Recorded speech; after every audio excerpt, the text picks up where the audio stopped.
A response from Iran on a deal to end the war, what Secretary Rubio says could pose challenges, and what's behind fresh U.S. strikes against Iranian targets. A federal trade court strikes down President Trump's 10% global tariffs. Why judges say the administration exceeded its authority. The luxury cruise ship dealing with the deadly hantavirus outbreak is on its way to a Spanish island. Why locals on the island remain worried despite the WHO announcing a supposed plan to contain the virus. The Pentagon releases new UFO files. The initial release includes over 160 files, including old State Department cables, FBI documents, and NASA transcripts.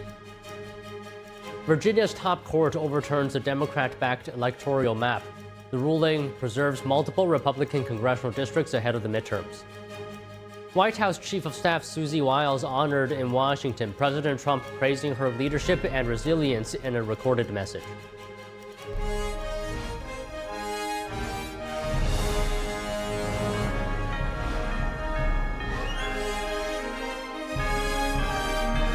This is NTD Newsroom, live from our global headquarters in New York City. Good afternoon, and thank you for joining us. The U.S. could hear back from Iran as soon as today on a proposal to end the war. It comes as though the two sides again trade fire, and as U.S. forces hit two more Iranian tankers that tried to breach the U.S. blockade. Joining us now live is NTD's White House correspondent Iris Tao. So, Iris, what do you have for us today? Good afternoon to you as well, Don. So today, Secretary of State Marco Rubio announcing that the U.S. could hear back from Iran as soon as today about a U.S. proposal to end the war. Secretary Rubio saying that he's hoping that it's a serious offer, but also noting that Iran's disjointed leadership could be posing challenges. Watch. We're expecting a response from them today at some point. We have not received that yet, as you know, in the last hour, but perhaps that will come. Their system is still highly fractured and a bit dysfunctional as well, so that may be serving as an impediment. I hope it's a serious offer. I really do.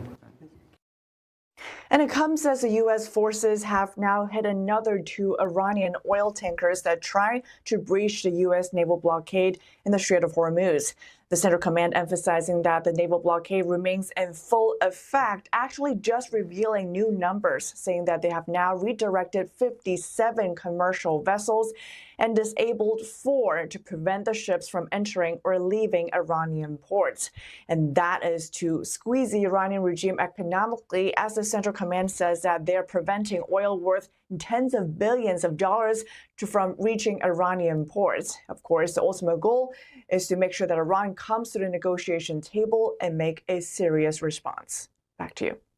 So, Iris, in addition to disabling more Iranian oil tankers, the U.S. also hit Iranian facilities for launching what it calls unprovoked attacks against U.S. warships. Can you tell us more on this? Sure. So the U.S. and Iran actually traded fire for a second time this week. And that as the Central Command saying that Iran used missiles, drones, as well as attack boats to attack 3 U.S. destroyers transiting the Strait of Hormuz. For self-defense, Central Command says that the U.S. struck not only the Iranian attack boats in the Strait, but also targets inside Iran responsible for the attack, including drone and missile launch sites as well as command centers. President Trump, meanwhile, making clear that a ceasefire is still in place, calling the U.S. response just a love tap. And also Secretary of State Marco Rubio saying that it's entirely separate from Operation Epic Fury, which was meant to destroy Iran's military capabilities. He says the latest response is for self-defense. Watch. If you fire at a U.S. Navy ship, what are we supposed to do? Say, oh, there's a ceasefire, we're not going to shoot down your drone. That's a stupid question. That's a stupid position to take. Of course we fired back at them. They were shooting at us. That's what I would expect to do. Only stupid countries don't shoot back when you're shot at, and we're not a stupid country.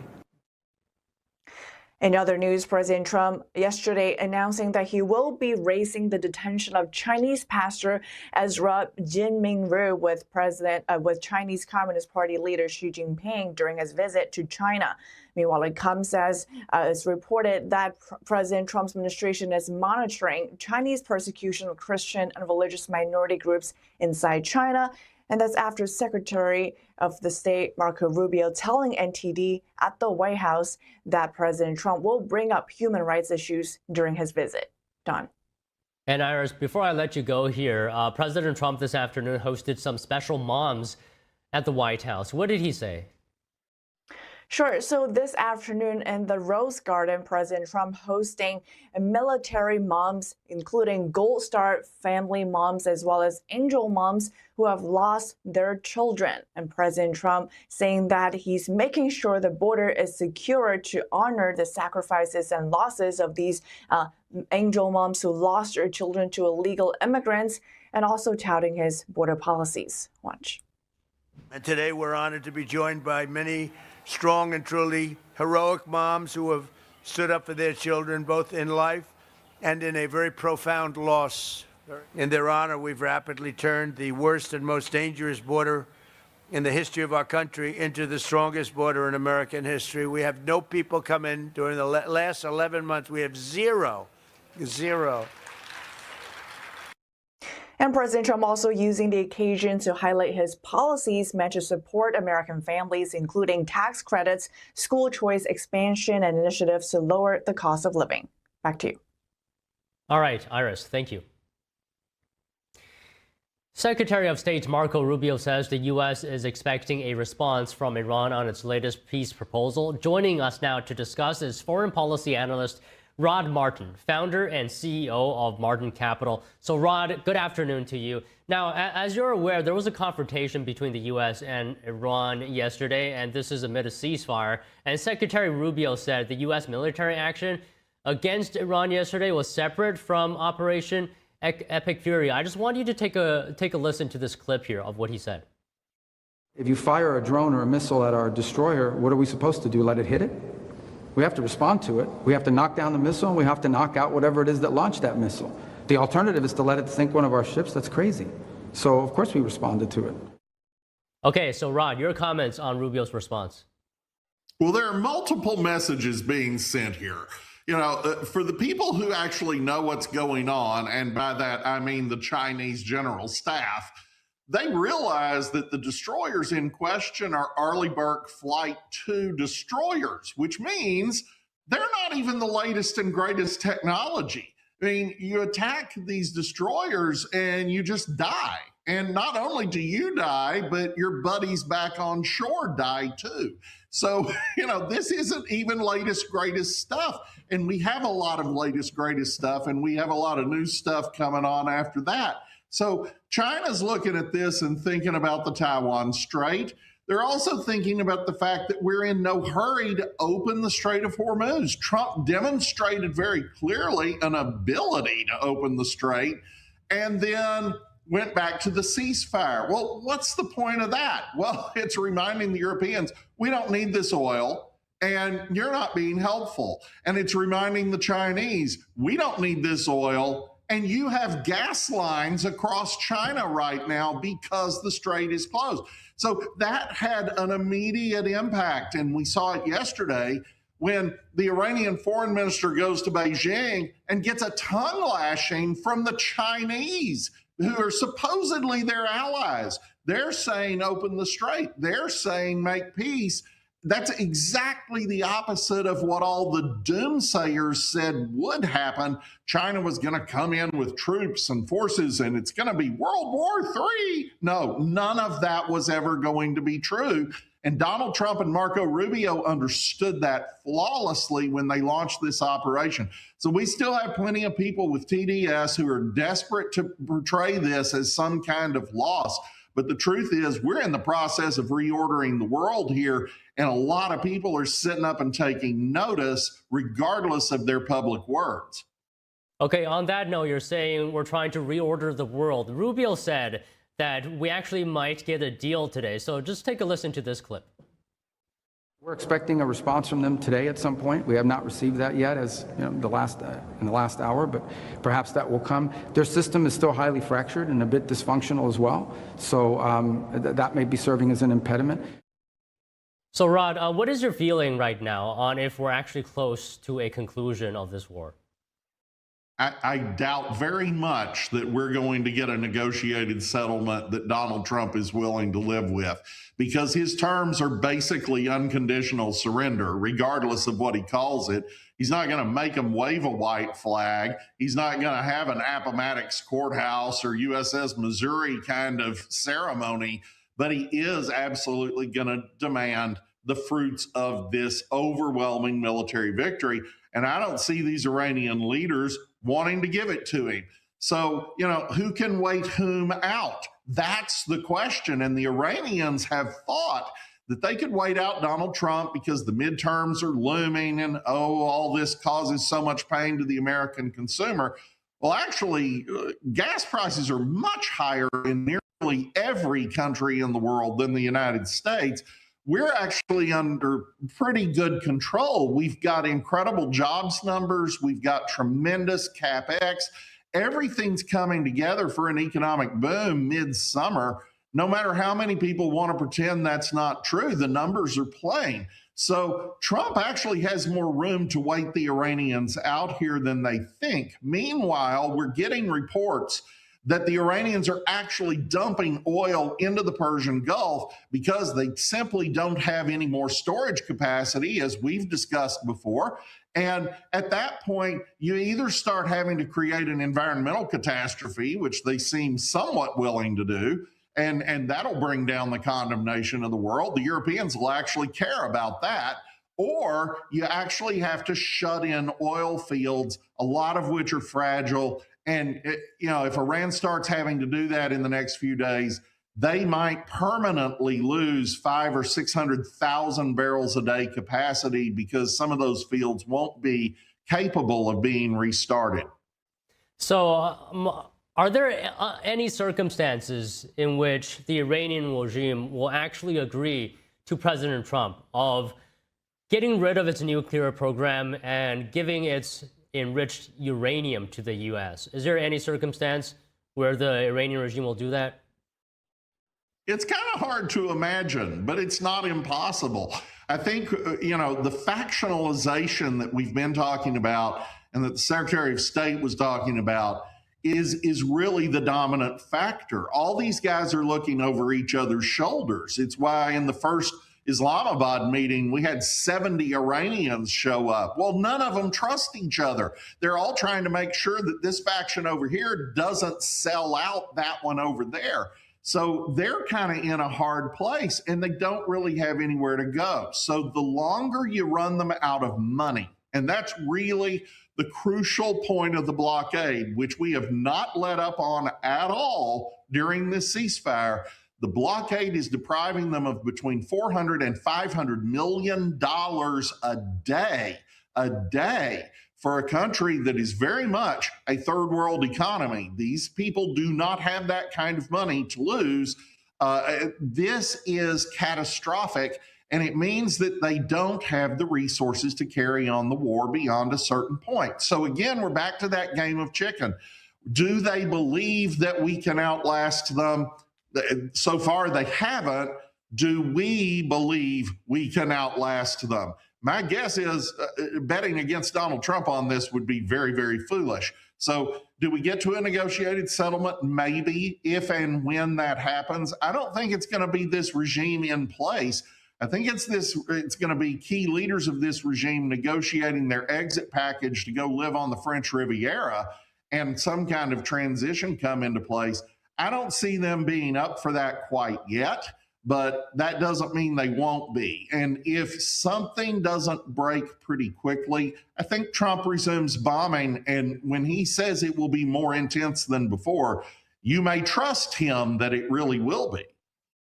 So, Rod, here's what I'm wondering. If you're saying that both sides are trying to potentially wait the other side out, does that mean this war is going to be longer than we think?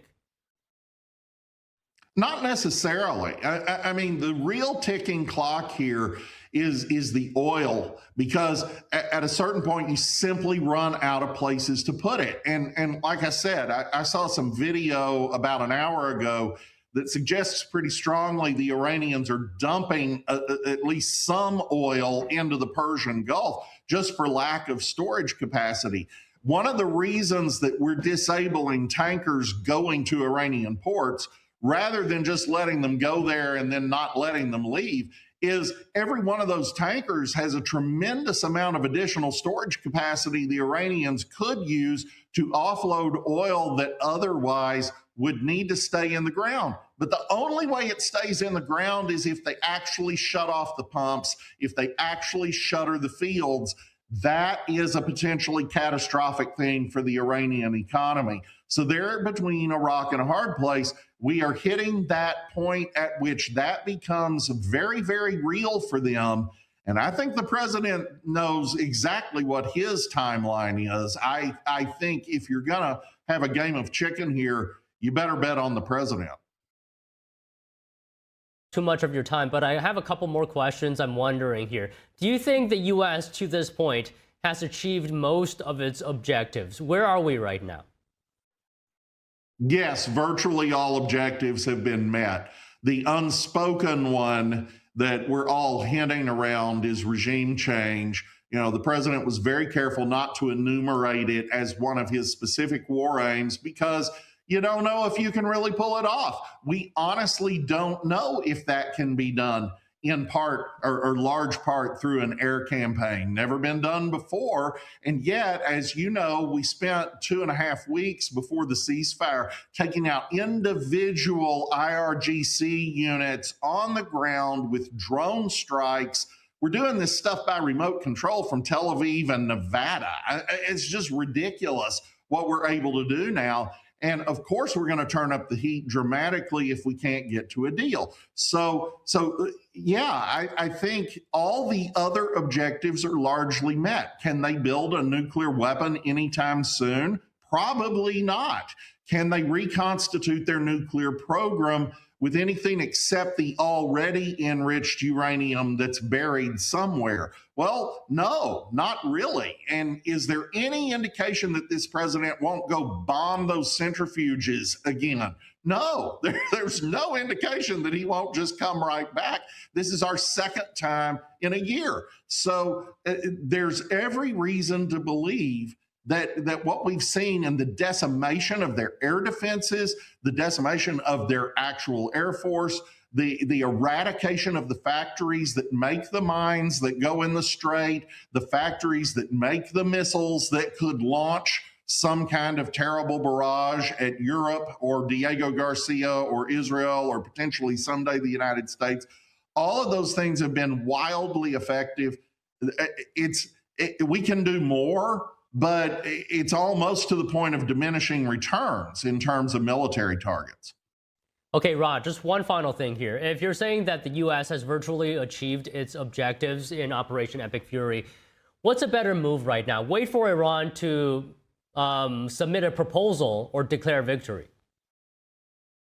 Well, Larry Kudlow is very, very disturbed by the fact that we're not bombing these guys, and I agree with him on a certain level, but I think the president understands that the deeper game here is not just Iran. As I said at the outset, we also have Chinese and European audiences and actually Arab Gulf state audiences. You've seen that come together as the Gulf states have become far more supportive as this has gone on of the United States. We're doing this currency swap line with the UAE, most likely. UAE has left OPEC. We're bringing these guys on side. Our East Asian allies are coming along better. The Chinese summit is going to be teed up really nicely, as evidenced by what they just said to the Iranian foreign minister. The only people who seem to be missing the point are the Europeans. And even there, you know, when Donald Trump said we're going to pull 5,000 troops out of Germany, both Merz and Maloney immediately went on TV and basically begged him not to do it and talked about how important the U.S. alliance is. So Trump is just playing a lot deeper game than Iran, and the ceasefire is actually helping with that broader effort even more than it is in Iran. But at the end of the day, in Iran, we're bankrupting them. We're absolutely shutting off their ability to prosecute the war and stay in power. And that time that is passing is helping to an end that could otherwise be accomplished through bombing, but doesn't have to be. Well, all right, Rod, always enjoy hearing your insight. Very good. Thank you for your time today. Thanks, Don. Newly declassified UFO records show online the Trump administration beginning a broader push to release government UAP files. We have more news after this break.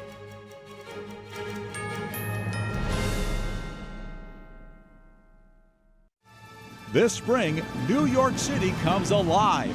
A celebration of faith, culture, and freedom of belief.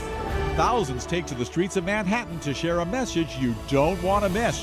Tune in to NTD's special live coverage of the 2026 World Fallen Dafa Day Parade. Wednesday, May 13th at 10:30 a.m. Eastern. Live from New York City, only on NTD. Introducing the QuestWise Soothing Herbal Eye Patches. It comes with 30 pairs and can be used to help combat tired and strained eyes. The natural herbal formula provides a cooling, minty, and refreshing effect that stimulates natural tears and awakens your tired eyes. Placing the eye patches around your eyes helps to reduce dryness and massages acupuncture points. They can be worn while reading, studying, using electronics, and provide hours of long-lasting relief.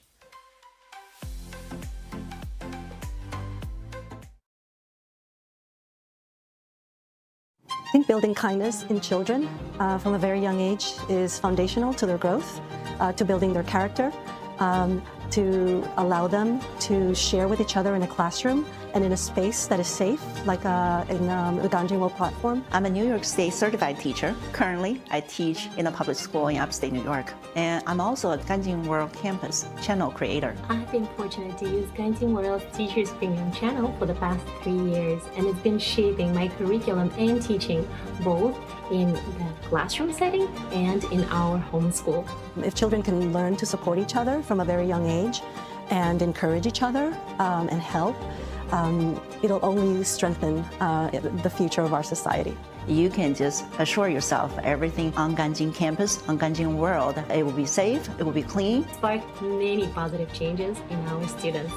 Ganjin Campus equips educators worldwide with powerful Teachers Premium channels and high-quality learning resources to help children learn and grow safely online. When you support one teacher, Ganjin World matches your support to help another. Support Ganjin Campus. Scan to learn more. This is how I keep my joints happy. Omega XL is a powerful natural supplement backed by 40 years of clinical research. Take control of your pain, like Cynthia Bailey. My knees in particular started giving me pain issues all the way back to my modeling days, from just running through airports, photo shoots. After taking Omega XL, I really started to notice how less stiff I was, especially my knees and my hip. Has Omega XL changed my life? Yes. I barely notice my joint pain anymore. Now I'm like literally sprinting through the airports. My secret is Omega XL. Pick up the phone and call now to get this exclusive TV offer. Buy one Omega XL and we'll send you a second bottle absolutely free. You'll also get a free bottle of Vitamin XL D3. Buy one, get two free. A total value of over $115, all for just $49.95. You save more than 55% and shipping is free. Backed by a money-back guarantee and is not available in stores. Operators are standing by, so call now. The top court in Virginia overturning the state's new electoral map. This essentially blocks Virginia Democrats from redrawing congressional districts in their favor. The Virginia Supreme Court today overturning the result of a Democrat-backed ballot measure. Voters narrowly approved the new map in a special election last month. That map would have wiped out 4 Republican districts, giving Virginia Democrats a 10-1 advantage. In its ruling, the Virginia Supreme Court agreed with Republicans that lawmakers failed to follow proper procedure before putting the referendum to voters. The ruling ends one of the country's most watched redistricting fights. It could also bolster GOP hopes of keeping their House majority in the midterms. President Trump reacting to the decision on Truth Social, saying, quote, "Huge win for the Republican Party and America in Virginia." Meanwhile, Alabama lawmakers are considering changes to their own congressional primaries. They could vote on legislation as soon as today. Alabama Republicans are asking federal judges to lift a court order requiring a second largely black district. GOP lawmakers instead want to use a map lawmakers drew in 2023. A federal court initially rejected that map. Black residents currently make up about 48% of the district's voting age population. That would drop to about 39% under the 2023 map. If the court grants Alabama's request, lawmakers could vote to postpone the state's May 19th primaries. Governor Kay Ivey would then reschedule a new primary under the new districts. Tennessee, the latest state to take action in the nationwide redistricting battle.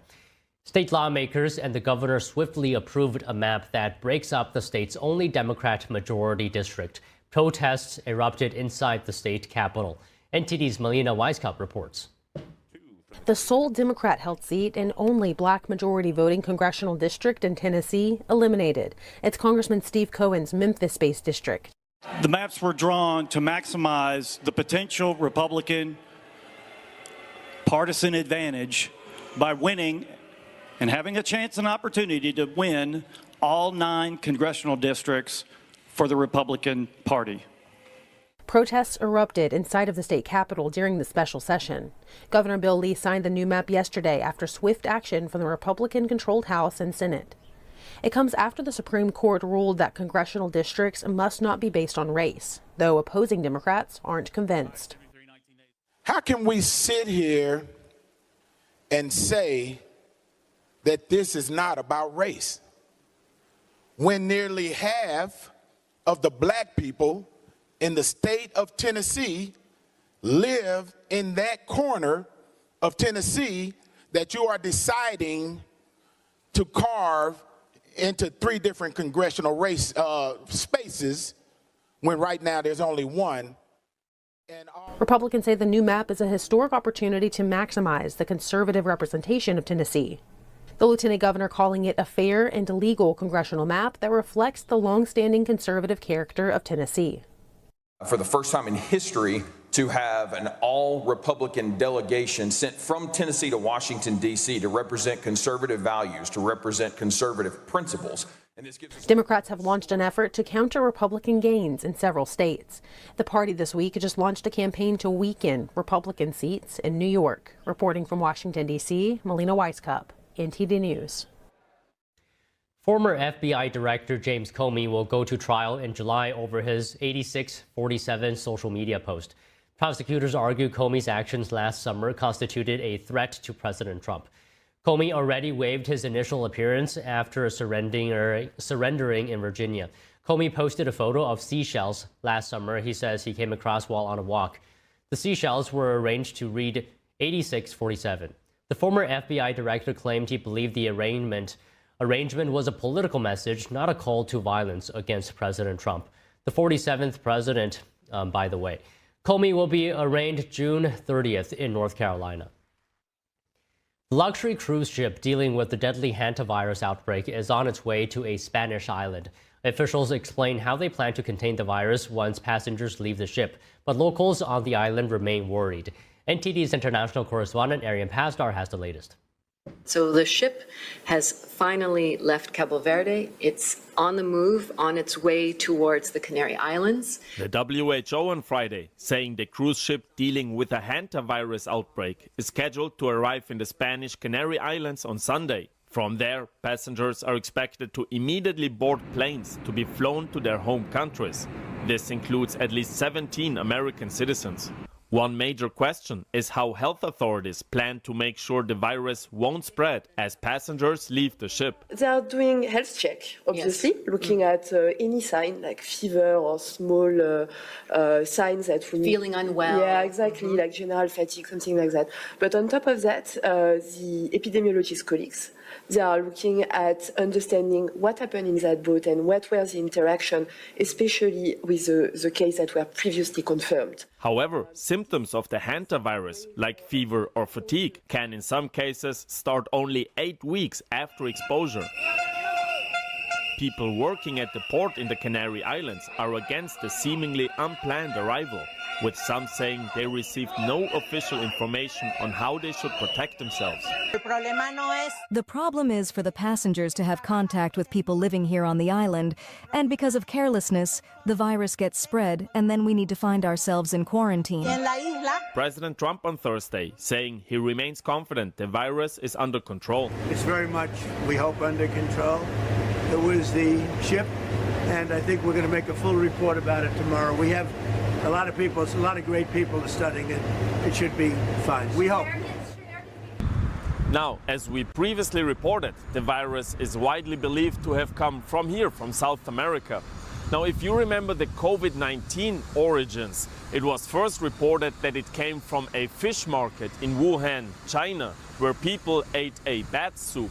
Now, with this hantavirus, officials say that a Dutch couple was bird watching at a landfill in southern Argentina, where they then inhaled rodent droppings, which got them the virus. Unfortunately, officials also say that both the husband and the wife of that couple already passed away. Arian Pastar, NTD News.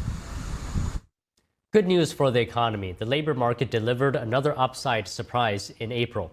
The Labor Department reports that employers added 115,000 jobs last month, far above economists' expectations of 62,000.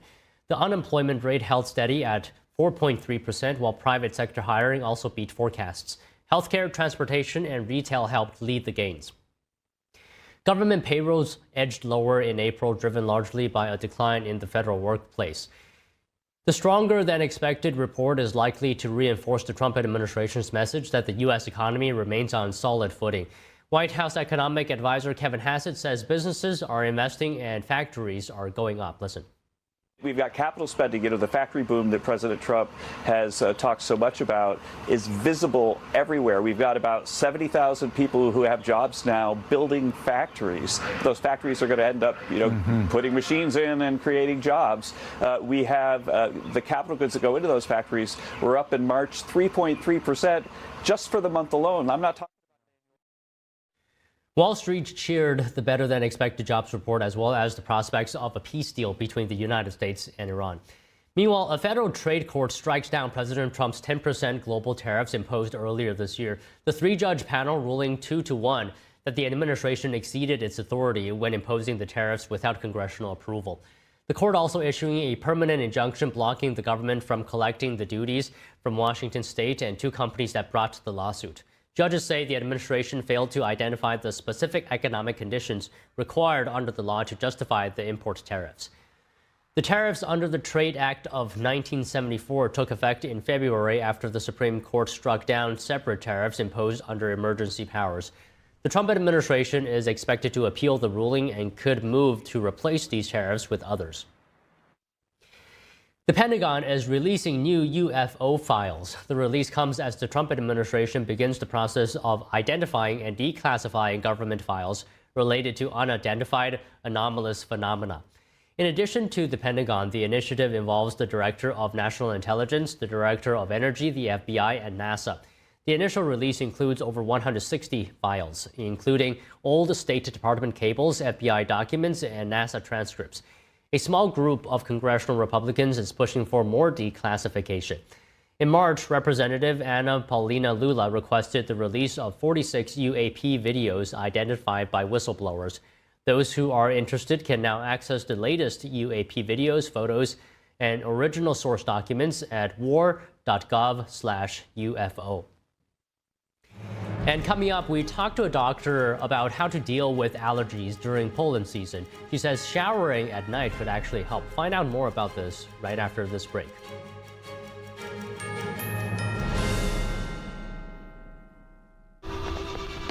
Being a cowboy, I don't know anything different from when I was 3 or 4 years old. I did tough things. I thought everybody needed to do tough things, and if you didn't, I didn't have time for it. I had a very successful career at a very young age, and life was fast. I was preparing physically. I wasn't doing anything mentally on the inside. And then I got hurt. I wanted to be better as a person. And I really dug into mental health. I start my day with 20-minute workouts. I live life 8 seconds at a time. Horses are so therapeutic. They know what you're feeling. When you're nervous, they're nervous. You won't say it back, but we're pals. I take a lot of responsibility in taking care of my kids, my family, and being there for them. You're gonna have tough days. Everybody does. Find a place to stop and just breathe. Love your mind.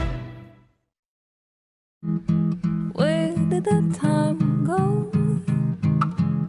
Somehow I lost all those years. Where did the time go? I don't know how I got here. How did I get here?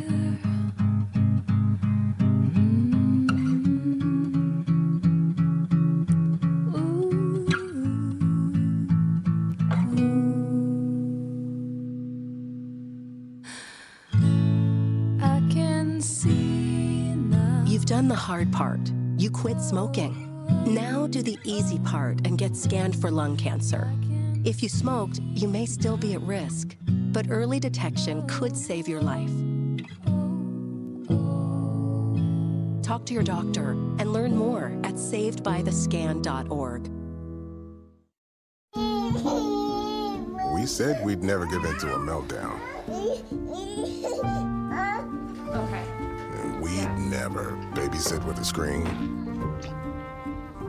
We said we'd never let the toys take over. Mariella! Never leave the house looking, well,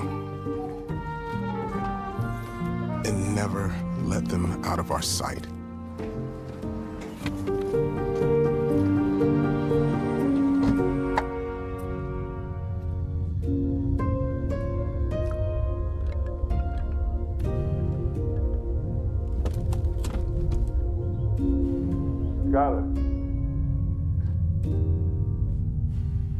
Skylar, come here. Cars get hot fast, and kids can be at risk.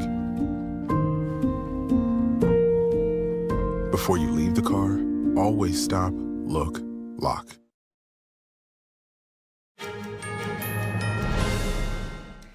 Allergy season in 2026 is currently in full swing across the U.S. Joining us now for tips on how to cope is health educator Dr. Julie Gatza. So, Dr. Gatza, good afternoon. Thank you so much for coming on the show today. I think today's conversation is going to be relevant to so many people. I mean, just to start off, can you set the stage for us a little bit here? What is happening with pollen levels this year? What is the current state that people with allergies are dealing with? Well, the pollen count is higher than it's usually been, and people are suffering across the country from it. A lot of it can be a mild winter, but whichever it is, seeing the allergy season is lasting longer than it should. A lot of people, when they're dealing with allergies, think of the immune system first, but always keep in mind when your digestive system isn't working efficiently, then your immune system isn't going to be able to fight all the environment because it's not getting the nutrition from the digestion, and it's constantly fighting possibly bad diet, inflammation, different symptoms that might cause the digestive system to not be working properly. So by handling that first is how you actually get the immune system working the way that it's supposed to. A lot of people during this season are outside and they get covered in the pollen. So I have them shower at night, have them get their pets out of the bedroom, don't have them in the bed. Same reason, because they're outside and they're bringing in the pollens as well. And it's no need to roll around in that as well. So yeah, I want to definitely go deeper into everything you said just now. But before we get deeper into this issue, for those who are not sure whether they have allergies or just a lingering cold, what are the key differences, the key symptoms that distinguish that? Well, allergies can be so many-pronged. People can have itchy eyes, itchy ears, sinus problems, sneezing. They can have skin problems, rashes. It's generally ongoing. If you have a virus or a cold, it's not that long-lasting, usually resolves within a week or so. But the allergies go along with the sneezing and congestion and a variety of symptoms. So talking about showering at night, What about showering at morning as well? Is that going to make a difference, or is it mainly at night where the difference is being made? It's mainly at night since you've been out and about from your house to your car, under the trees, within the environment. So you want to get those pollens off the body, out of your hair. And in the morning, whatever your habits are, but that's not going to make much of a difference. Okay, what about diet here? Tell us more about what are some of the foods or supplements that can really help? Well, I've found that a high quality digestive enzyme is the most important thing that a person can take. I think actually more important than a multivitamin, because it's breaking down your food. When you take it with a meal, it breaks down your food. The one that I recommend is called Absorbaid. It increases your absorption by 71%, and it handles all the different types of food from proteins to carbohydrates and fats. All those are the basics to a healthy immune system. When you are breaking down your food and utilizing those nutrients properly, your immune system is the best that it can be. Eliminating things like grains and sugars, coffee, tea, soda pops, those things all inhibit how you absorb as well. So it's not talked about enough, but absorption is the key to getting the rest of the body healthy.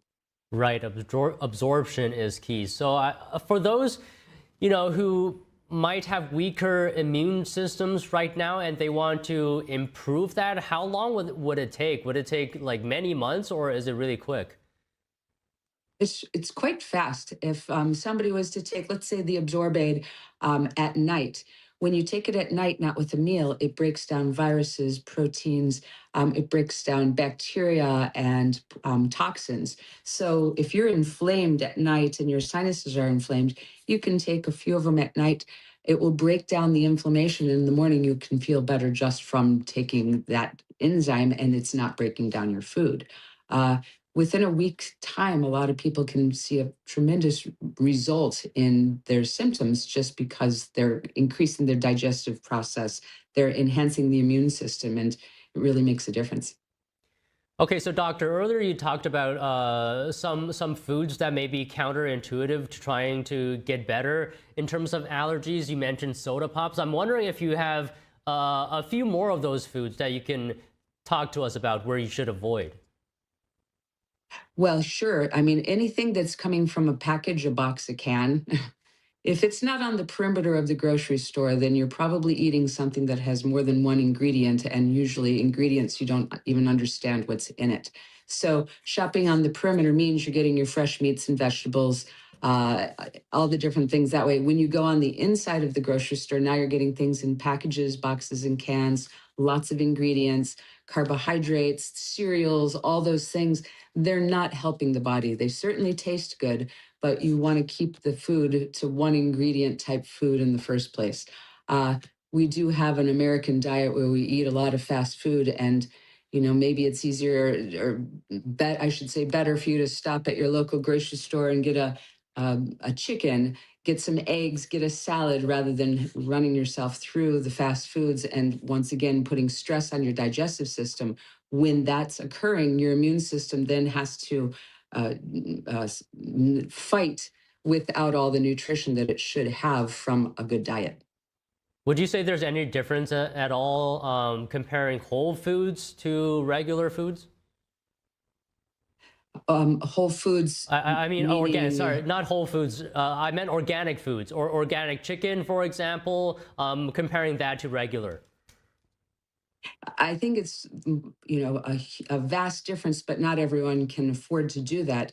I've been doctoring for 35 years and been correcting people without the organic foods. But as our food source is getting worse, the more you can go organic, the best off.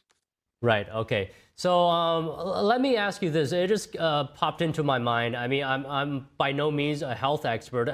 If allergies are linked to your immune system in some way, do allergies have any signal in terms of someone's overall health? Is that an indicator at all? Absolutely. When somebody has a symptom that the body isn't able to resolve on its own, you have to find out why.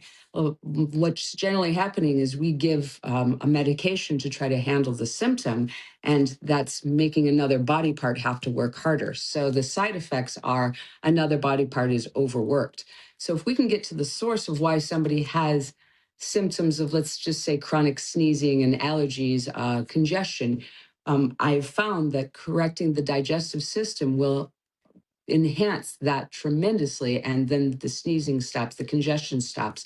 Correcting the diet, taking out the things that we all know isn't the best of food, and then eating the whole raw foods, and a lot of protein and cooked vegetables, and knocking out all the fast foods. It helps so much that people see the change within a week or two. Doctor, I'm so engaged in this conversation because sometimes I get allergies as well. So I'm asking on behalf of viewers, but on the other hand, I'm also asking on behalf of myself. So I have a few more things, if you don't mind, Doctor. Not at all, sure. What is it? How important is sleep and exercise when we're talking about trying to cope with allergies? Well, keep in mind at night, your body does need to fall asleep. It's always best to sleep before midnight. It's fine to get up with the sun, but as the body itself, you want to slow it down when it's getting dark and wake it up with the sun. We do need to regenerate. So the sleep is when the body does that and you're not pressing. So get off the screens, don't watch TV late, figure out what is going on so that you can try to get a good night's sleep and wake up refreshed. That will allow all the systems to kick in and work the way that it's supposed to. And what as about far as exercise? Yes, go ahead, please. You have your lymphatic system. You want to keep the body in motion and constantly keep it that way, because that's going to be how you have life and youth to the body. It creates a need for more nutrients. It creates a need to get rid of the toxins. When you think about, other cultures that, do Tai Chi and they move and they do all these different types of motion, they're in motion. They're keeping the body alive, as compared to people who sit around and, use the remote and, groan when they get up from the chair, and same thing when they sit back down. It's so vital to just keep the body moving. So whatever that is, whether it's a sport you like or taking a walk after dinner or doing some stretching, it's all very important. All right, Doctor, I don't want to take up too much of your time here. Just one final question. You gave us so many tips today, so many methods. For someone who may be thinking, wow, that's a lot, where do they start? What I would suggest they do is go to the website, which is naturesources.com. Read about the enzyme, the absorbate that I was talking about. There's lots of information. We have my patients, kids are taking it, their dogs are taking it, the elderly are taking it. And it's simply like having a sous chef in the kitchen breaking down those foods for you. So when you're taking an enzyme like the absorbate, it's going to aid your body's absorption and health and nutrition tremendously. Start there, start at your digestive system, take a look at what you are eating and start knocking out one of the bad things and putting one good thing in. Don't try to change it all at once. It needs to go on a nice, easy way so it's not overwhelming. But get on the Nature's Sources website first, and that will make a big difference. Well, all right, Dr. Gatza, really appreciate you sharing your fantastic tips with us today. Thank you very much. Thank you. Appreciate you. The U.S. has safely removed all enriched uranium from Venezuela. The Energy Department saying this is reducing nuclear risks to South America and the U.S. homeland. The National Nuclear Security Administration and its partners removed some 30 pounds of uranium from a legacy research reactor called RV-1. Officials say the work, which normally takes years, was done in just months. The uranium has since been transported to a site in South Carolina for processing and reuse. The operation comes after the U.S. captured former Venezuelan dictator Nicolas Maduro in January. The head of the National Nuclear Security Administration says, quote, "The safe removal of all enriched uranium from Venezuela sends another signal to the world of a restored and renewed Venezuela." A special recognition for White House Chief of Staff Susie Wiles, the first female Chief of Staff receiving the Woman of Valor Award. More news after this break. Stay with us.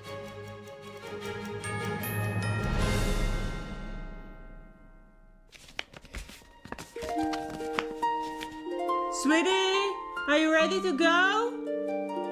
In a sec.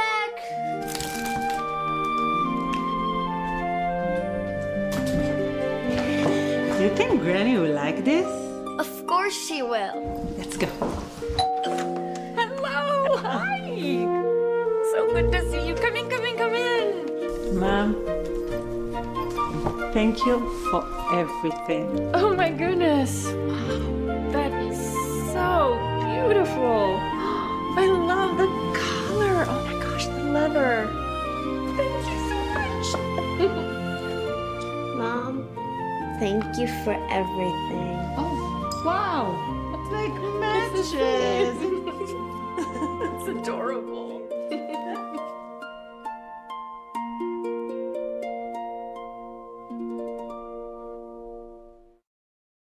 If you're out there and you're watching this message, we need your help and we need it now. This is a typical day at the outpatient department. Every day we see very many cases of children with severe pneumonia. All these children need to be seen and they all need to be seen today. This is baby Priscilla. She's 7 months old. When a child has pneumonia, you really need to move quick. This is like an infection in the baby's lungs. It really hurts for this child to be breathing. It feels like someone is squeezing your chest. If Priscilla doesn't get antibiotic treatment, it could lead to death. We need your support right now to help save children's lives like Priscilla's. Please call or go online to givetosave.org and give just $10 a month, only 33 cents a day. You can help us provide life-saving medicines, food, and essentials to children in the most need. The problem we have is we simply do not have enough medicine. It's very heartbreaking to see a child suffer like this. Please help children like Priscilla before it's too late. All we need are 1,000 monthly donors. Please call or go online with your monthly gift of just $10, only 33 cents a day. Your donation today can help secure additional grants, which can multiply the impact of your support up to 10 times. And when you call with your credit card, we will send you this Save the Children tote bag as a thank you for your support. With your help, we can save more lives. So please help us. Your small monthly donation of just $10 could be the reason a child survives. Please call or go online to givetosave.org to help save lives.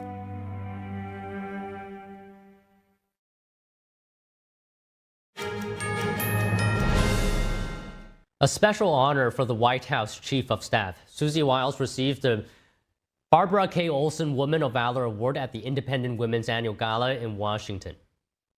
I have 2 daughters, grown daughters, and a grandson.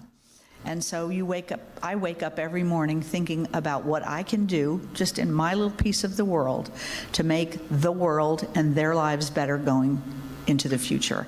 That is enough to motivate me. Others may need more. I don't. That's all I need. The Woman of Valor Award honors women who advance economic liberty, personal responsibility, and political freedom.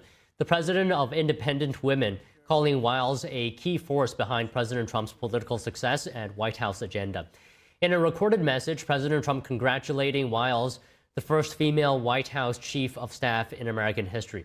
The president praising Wiles for her role in his 2024 election victory and her leadership inside the White House. President Trump says Wiles has shown courage and toughness while battling cancer. Denali National Park is welcoming some new residents. Take a look at the latest lead dog puppies. Meet Misa, Sequoia, Rainer, Mammoth, and Tatum, named after some of America's most iconic national parks. Eventually, 2 pups from the litter will be chosen to join sled teams in Fairbanks, and the rest will become canine rangers. Until then, you can watch these pooches 24/7 on the National Park Service Denali Puppy Camp. Scientists visualize a skyscraper-sized tsunami event no one was around to witness, and a pair of brother bears get wet and wild to welcome the summer. Here's a closer look at what's making waves and making splashes. Scientists are taking their studies of a skyscraper-sized tsunami that recently occurred in Alaska to another level by making a 3D jet ski riding video game out of it. No, not kidding. Let me explain. Researchers say in August of 2025, an entire mountainside broke off of a massive Alaskan glacier, sliding into the sea and creating a gargantuan 1,500-foot-plus tall tsunami that tore through the remote Tracy Arm Fjord, causing immense destruction to the landscape. No one was around to see the cataclysmic event, but scientists say data indicates the resulting tsunami was the second tallest ever on record, nearly as tall as New York City's Freedom Tower. Since then, teams of researchers have been studying the event to determine not just how it may have occurred, but how to raise awareness in coastal residents. Enter a 3D video game-like animation created by a University of Southern California team showing the tsunami from the perspective of a jet skier trying to outrun the huge wall of water. Researchers say the model offers visceral visual public education on the size and scope of events like these. And while they admit the animation may not win any awards, it offers the next best and safest thing to actually being there. Now, from a wall of water to a wet and wild brother bear bathtub jamboree.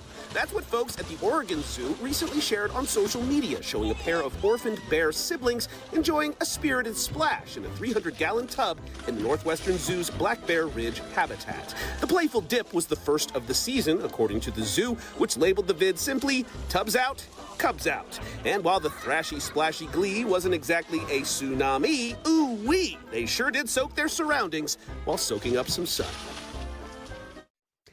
The luxury cruise ship dealing with the deadly hantavirus outbreak is on its way to a Spanish island, and New Jersey is monitoring 2 residents potentially exposed to a person infected with the virus. More news after this break. Don't go away.